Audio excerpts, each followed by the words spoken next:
ये बात तो हम सब जानते हैं कि एल्बर्ट आइंस्टाइन हिस्ट्री का सबसे बड़ा जीनियस था। इतना जीनियस कि वो अकेला ही हजारों साइंटिस्ट से ज्यादा दिमाग लड़ा सकता था। जो चीज हम इंसान समझना तो दूर की बात, सोच भी नहीं सकते, वो आइंस्टाइन ने सोची भी, समझी भी और उसको पूरी दुनिया के लिए आसान भी बनाया। एल्बर्ट आइंस्टाइन एक फिजिसिस्ट थे जिन्होंने थ्योरी ऑफ रिलेटिविटी, E=mc² और फोटो इलेक्ट्रिक इफेक्ट के लॉज बनाकर पूरी दुनिया को हैरान और परेशान छोड़ दिया था और इसकी वजह से ही इनको नोबेल प्राइज से भी नवाजा गया। इनकी एक्स्ट्रा ऑर्डिनरी सोचने और समझने की सलाहियत देखकर लोग समझते थे कि आइंस्टाइन के पास एक स्पेशल ब्रेन है जो हम आम इंसानों से काफी ज्यादा मुख्तलिफ है। इस बात का खुद आइंस्टाइन को भी अंदाजा था। इसी वजह से वो नहीं चाहते थे कि मरने के बाद इनकी बॉडी के किसी भी हिस्से पर रिसर्च की जाए, बल्कि उन्होंने तो ये इंस्ट्रक्शंस दे रखी थी कि मरने के बाद इनकी बॉडी को जलाकर राख कर दिया जाए। लेकिन फिर वही हुआ जिसका आइंस्टाइन को डर था। 18 अप्रैल 1955 को प्रिंसटन हॉस्पिटल में जब आइंस्टाइन का इंतकाल हुआ तो ऑटोप्सी के लिए यानी मौत की वजह जानने के लिए जो डॉक्टर आया उसने चुपके से आइंस्टाइन का ब्रेन निकाल लिया, क्योंकि उसको ये जानने की क्यूरियोसिटी थी कि दुनिया के सबसे बड़े जीनियस के ब्रेन में आखिर ऐसा है क्या। नाज़रीन, आइंस्टाइन का ब्रेन चुराने वाले डॉक्टर थॉमस हार्वी थे, जिनको अपने साथ होने वाले अंजाम से ज्यादा इस स्पेशल ब्रेन को स्टडी करने में दिलचस्पी थी। कुछ दिनों के बाद जब प्रिंसटन हॉस्पिटल को डॉक्टर हार्वी की इस हरकत का पता चला तो उनको अपनी जॉब से हाथ धोना पड़ा। लेकिन डॉक्टर हार्वी आइंस्टाइन के बेटे हंस अल्बर्ट से जैसे तैसे करके ये परमिशन लेने में कामयाब हो गए कि वो उसके बाप के स्पेशल ब्रेन के अंदर छुपे राजों से पर्दा उठाकर उसको दुनिया के सामने लाना चाहते हैं। इस दिन के बाद से शुरू हुआ इस ब्रेन का एक लंबा तरीन सफर।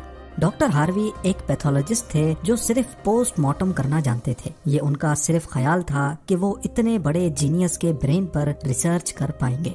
अब कंडीशन ये थी कि डॉक्टर हार्वी प्रिंसटन हॉस्पिटल की जॉब से भी हाथ धो बैठे थे और अपने पैथोलॉजिस्ट का ओहदा भी।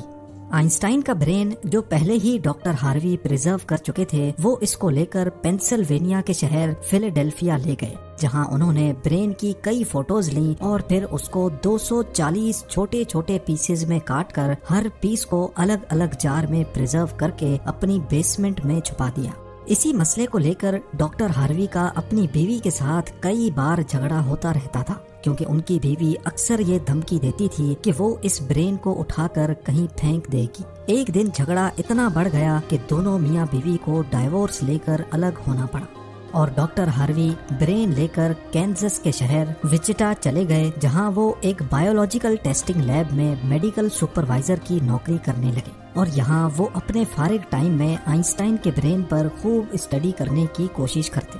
इसके बाद कई बार वो अलग अलग जॉब छोड़कर मुख्तलिफ शहरों में ये ब्रेन लेके घूमते रहे। कई साल गुजर चुके थे, लेकिन डॉक्टर हार्वी आइंस्टाइन के ब्रेन पर कुछ खास रिसर्च ना कर सके। उल्टा उनका मेडिकल लाइसेंस ही कैंसिल कर दिया गया और नौबत यहाँ तक आ गई कि उनको एक प्लास्टिक की फैक्ट्री में जॉब स्टार्ट करनी पड़ी। तभी उन्होंने पहली बार एक अच्छा फैसला किया कि वो इनके ब्रेन के अलग अलग हिस्सों को दुनिया भर के बेस्ट न्यूरोपैथोलॉजिस्ट के पास डिटेल्ड रिसर्च के लिए भेजेंगे। लिहाजा उन्होंने ऐसा ही किया। 1955 में ब्रेन चोरी होने के 30 सालों के बाद यानी 1985 में पहली बार आइंस्टाइन के ब्रेन पर एक स्टडी पब्लिश की गई।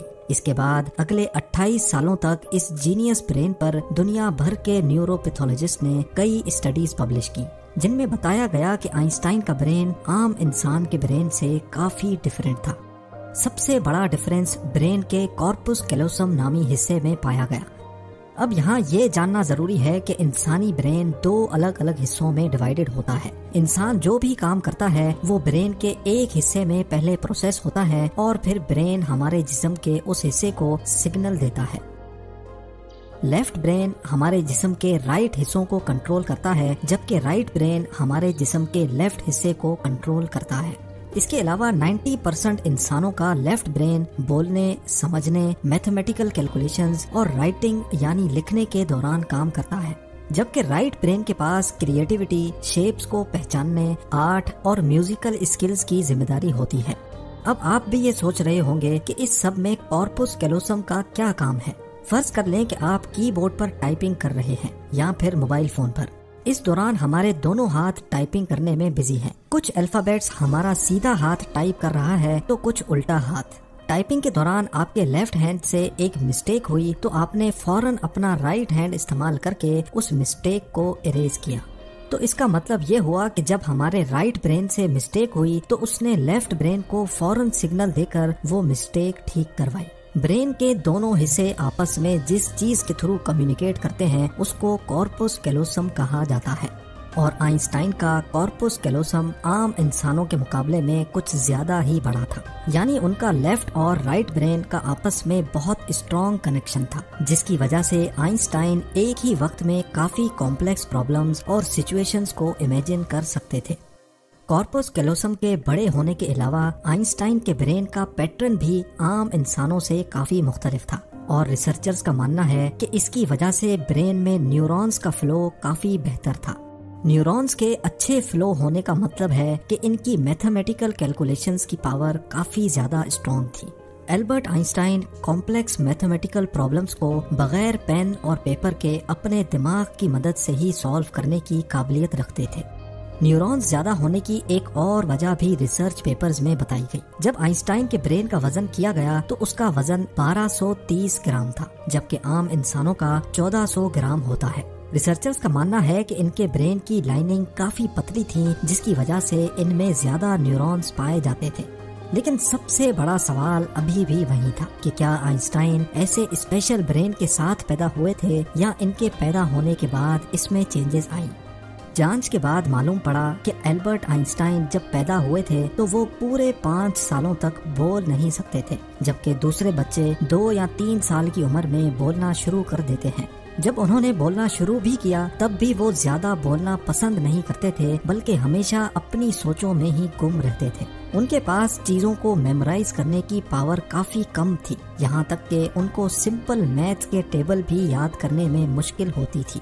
वो मैथ्स और नंबर्स को लॉजिकल तरीकों से प्रोसेस करने के मास्टर थे, ना कि उनको रट्टा लगाकर याद करने के। स्कूल लाइफ में बाकी हर सब्जेक्ट में आइंस्टाइन फेल होते थे, सिर्फ मैथ्स और साइंस वो वाहिद सब्जेक्ट्स थे जिसमें आइंस्टाइन के नंबर्स सबसे ज्यादा आते थे। जब एल्बर्ट आइंस्टाइन 12 साल के थे तब एक फैमिली टीचर अपनी ज्योमेट्री की बुक इनके पास भूल गए। हैरत अंगेज तौर पे सिर्फ एक ही दिन में आइंस्टाइन वो पूरी बुक पढ़कर अपने ज्योमेट्री के कॉन्सेप्ट्स क्लियर कर बैठे। ना सिर्फ इतना बल्कि सिर्फ 14 साल की उम्र में ही वो इंटीग्रल और डिफरेंशियल कैलकुलस के मास्टर बन चुके थे। मैथ्स और साइंस में इनकी इतनी स्ट्रॉन्ग ग्रिप थी कि जब वो क्लासरूम में कोई सवाल पूछने के लिए हाथ खड़ा करते थे तो प्रोफेसर्स घबराने लगते थे, क्योंकि आइंस्टाइन के अक्सर सवाल टीचर्स के भी ऊपर से गुजर जाते थे। छोटी सी उम्र में ही वो इस यूनिवर्स के लॉज को एक छोटी सी इक्वेशन में बंद करना चाहते थे, और यही उन्होंने अपनी जिंदगी का मकसद बना लिया था।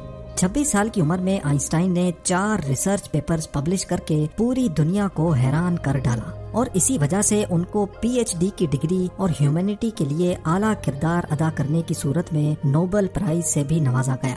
इसका अंदाजा आप सिर्फ इस बात से लगा लें कि आज भी आइंस्टाइन की उन थीसिस के बिना साइंस बिल्कुल अधूरी है। कई डॉक्टर्स और साइंटिस्ट ने ये नतीजा निकाला कि आइंस्टाइन का ब्रेन उनके पैदा होने के बाद स्पेशल बना था, जिसकी सबसे बड़ी वजह यह थी कि जब उनको अपने सवालों का कोई जवाब नहीं मिलता था तो वो खुद अपने दिमाग की मदद से जवाब तलाश किया करते थे। छोटी उम्र में ही ऐसा करने से इनका ब्रेन उसी हिसाब से डेवलप होता गया। आज भी आइंस्टाइन का ये एक्स्ट्रा ऑर्डिनरी ब्रेन अमेरिका में वाक़े द मटर म्यूजियम में मौजूद है, जिसको बड़ी हिफाजत से माइक्रोस्कोपिक फिल्म्स में प्रिजर्व करके रखा गया है।